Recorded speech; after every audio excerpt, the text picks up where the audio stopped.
Des mots interdits, des bases de données qui sont scratchées, des programmes qui sont arrêtés, des profs et des étudiants qui sont harcelés, des visas qui ne sont pas octroyés, des gens qui sont virés.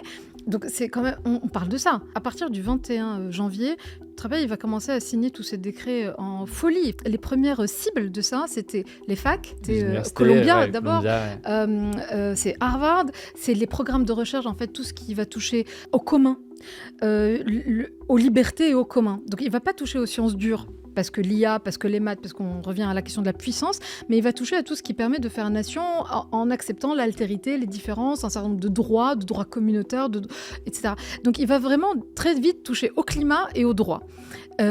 Et au commun en général. Et ce qu'il va faire, c'est des mots qui sont... Et c'est le New York Times, d'ailleurs, c'est très intéressant, ils vont créer un site où ils vont recenser des mots interdits. Je ne sais pas si on se réalise.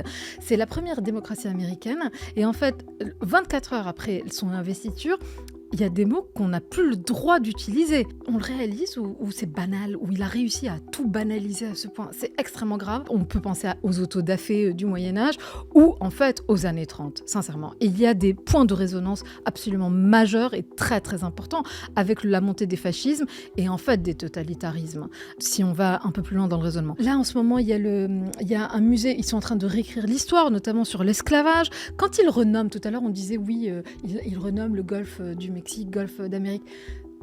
C'est pas juste un caprice. En fait, il prend des mots, il prend une histoire, il la réécrit. Ça, c'est Orwell, et ça, c'est pas des dictatures. Ça, ce ne sont pas des démocraties illibérales. Ça, c'est un autre concept. Ça, c'est du fascisme.